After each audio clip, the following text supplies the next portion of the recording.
தற்போதைய அண்மை செய்தி. திருவள்ளூர் அருகே ஆயில் ஏற்றி சென்று கொண்டிருந்த சரக்கு ரயில் தடம் புரண்டு விபத்து ஏற்பட்டுள்ளது.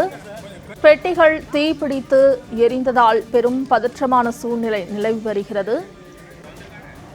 5 மணி நேரமாக தீ பற்றி எரிவதால் அங்கு பரபரப்பான சூழ்நிலை காணப்படுகிறது. தீயை அணைக்கும் பணியில் தீயணைப்பு வீரர்கள் தீவிரமாக ஈடுபட்டு வருகிறார்கள். நீண்ட நேரம் போராட்டத்திற்கு பிறகு சரக்கு ரயிலில் இருந்து சுமார் 60% தீயை கட்டுக்குள் கொண்டு வந்துள்ளனர் தீயணைப்பு வீரர்கள். இன்று காலை 5 மணியளவில் ஏற்பட்டிருக்கக்கூடிய இந்த சரக்கு ரயில் தீ விபத்து என்பது பேரதிர்ச்சிக்கு உள்ளாக்கப்பட்டு வருகிறது. குறிப்பாக 5 மணி நேர தொடர்ந்து போராட்டத்திற்கு பிறகாக 60% தீயை கட்டுக்குள் கொண்டு வந்திருக்கின்றனர். குறிப்பாக இதில் தீயணைப்பு வீரர்கள் மட்டுமல்லாமல் தேசிய பேரிடர் மீட்பு குழுவும் இணைந்து செயல்பட்டு வருவதால் அதிகப்படியான ஆட்கள் இந்த வேலை மும்முரமாக பார்த்து வருகின்றனர். தீயை அணைப்பதற்கான முழு வீச்சில் பணிகள் நடைபெற்று வரக்கூடிய நிலையில் 60% பணிகள் நிறைவு பெற்றிருப்பதாக தெரிவித்திருக்கின்றனர். குறிப்பாக அனைத்து ரயில் பெட்டிகளுமே, அதாவது பார்த்தோம் என்றால் 5 பெட்டிகள் மட்டுமே முழுமையாக தீ இல்லாமல் அகற்றப்பட்டிருக்கிறது.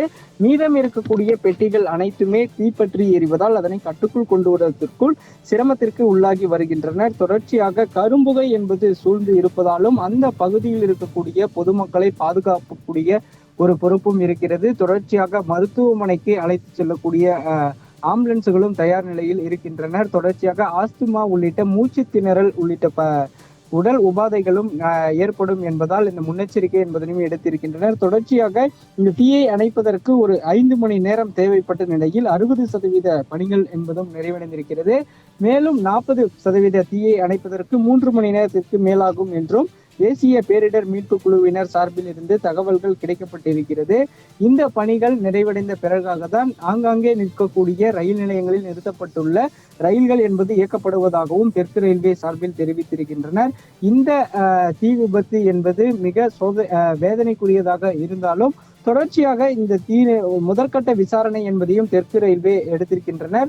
தடம் புரண்டதால் தான் இந்த தீ விபத்து என்பது ஏற்பட்டு இருப்பதாகவும் ரயில் பெட்டிகள் எண்ணெய் ஏற்றி சென்றிருப்பதால் உடனடியாக எளிதில் பற்றக்கூடிய எரிபொருள் என்பதாலும் எளிதில் தீயை பற்றி இருப்பதாலும் தொடர்ச்சியாக பெட்டிகள் அடுத்தடுத்து தீயை பற்ற வைத்திருக்கின்றது என்பதும் முதற்கட்ட தகவல் அடிப்படையில் தெரிவித்திருக்கின்றனர். தொடர்ச்சியாக போராடி இருக்கக்கூடிய நிலையில் கிட்டத்தட்ட ஒரு 5:30 மணி முதலிலிருந்தே இந்த தீ விபத்தில் ஆன முதலிலிருந்தே தீயணைப்பு வீரர்கள் விரைந்திருந்தனர். அப்பொழுதிலிருந்தே ஒரு 4-5 மணி நேரமாக போராடி வரக்கூடிய நிலையில் தற்போது 60% தீயினை கட்டுக்குள் கொண்டு கொண்டிருப்பதாக தேசிய பேரிடர் மீட்பு குழுவும் தீயணைப்பு வீரர்களும் தெரிவித்திருப்பதும் குறிப்பிடத்தக்கது.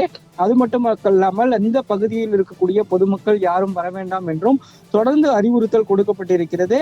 பணியில் ஈடுபட்டு இருப்பவர்களே ஒரு 150க்கும் மேற்பட்டோர் இருக்கக்கூடிய நிலையில் பொதுமக்கள் அதிகமாக கூடினால் அந்த புகையினால் வேலை பாதிப்பு ஏற்படும் என்பதாலும் தீயை கட்டுக்குள் கொண்டுவதற்கு நேரம் அதிகம் எடுக்கப்படுவதாகவும் இடையூறு ஏற்படுத்தாமல் பொதுமக்கள் பாதுகாப்பாக இருக்க வேண்டும் என்றும் அறிவுறுத்தல் என்பது தொடர்ச்சியாக கொடுக்கப்பட்டிருக்கிறது. பொதுமக்களுக்கு தேவையான வசதிகளும் செய்து தரக்கூடிய நிலையில் தெற்கு ரயில்வே சார்பில் உடனடியாக இந்த தீயை அணைப்பதற்கான பணிகள் என்பதையும் முழுவீச்சில் நடைபெற்று வருவதும் குறிப்பிடத்தக்கது. மனிஷா. சந்தோஷ், தகவல்களுக்கு நன்றி.